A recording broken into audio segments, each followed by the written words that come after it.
বিশ্ব রাজনীতির আলোচনার টেবিলে নতুন করে আলোড়ন তুলছে মধ্যপ্রাচ্যের অন্যতম শক্তিশালী রাষ্ট্র ইরানের মিসাইল শক্তি। শোনা যাচ্ছে ইরানের এই শক্তি নাকি বিশেষভাবে ভাবিয়ে তুলেছে ইসরায়েলকে। সাম্প্রতিক ১২ দিনের যুদ্ধে ইরানের এই শক্তির ভয়াবহতা টের পেয়েছে দখলদার রাষ্ট্র ইসরায়েল। তাই তেহরানের একের পর এক সামরিক মহড়ার আড়ালে কোনো যুদ্ধের গন্ধ লুকিয়ে আছে কিনা সে বিষয়েই চিন্তার ভাঁজ ইসরায়েল ও তার মিত্রদের কপালে।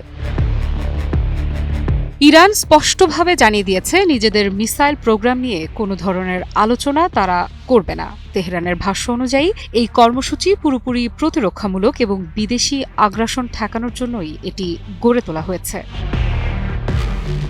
সম্প্রতি সাপ্তাহিক ব্রিফিংয়ে ইরানের পররাষ্ট্র মন্ত্রণালয়ের মুখপাত্র ইসমাইল বাঘাই বলেন, ইরানের মিসাইল প্রোগ্রাম দেশের ভূখণ্ড রক্ষার জন্যই তৈরি। যেহেতু এটি বিদেশি হামলা প্রতিহত করার উদ্দেশ্যে নকশা করা, তাই এই প্রোগ্রাম নিয়ে কোনো আলোচনা বা সমঝোতার সুযোগ নেই। এই বক্তব্য এমন এক সময়ে এলো যখন ইরান নতুন করে মিসাইল মহড়া শুরু করেছে। এই মহড়াকে ঘিরে যুক্তরাষ্ট্রের কাছে উদ্বেগ প্রকাশ করেছে দখলদার ইসরায়েল। তাদের দাবি, মহড়ার আড়ালে ইরান সম্ভাব্য হামলার প্রস্তুতি নিতে পারে। তবে তেহরান এই অভিযোগ প্রত্যাখ্যান করে বলেছে, মিসাইল মহড়া রুটিন সামরিক প্রস্তুতির অংশ, যা দেশের প্রতিরক্ষা সক্ষমতা বজায় রাখার জন্য নিয়মিতভাবেই চালানো হয়।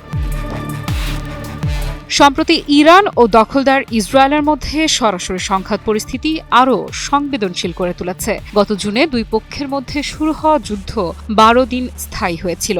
ওই সময় ইরান ইসরায়েলের বিভিন্ন স্থানে নির্ভুল মিসাইল হামলা চালিয়েছে বলে দাবি করে।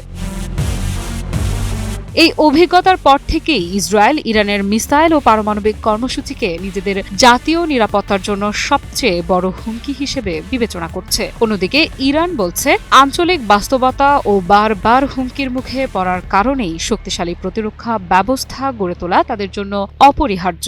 ফলে মিসাইল প্রোগ্রাম নিয়ে কোনো আপোষ বা আলোচনার প্রশ্নই ওঠে না। আফরিদা ইফরা, নিউজ 24।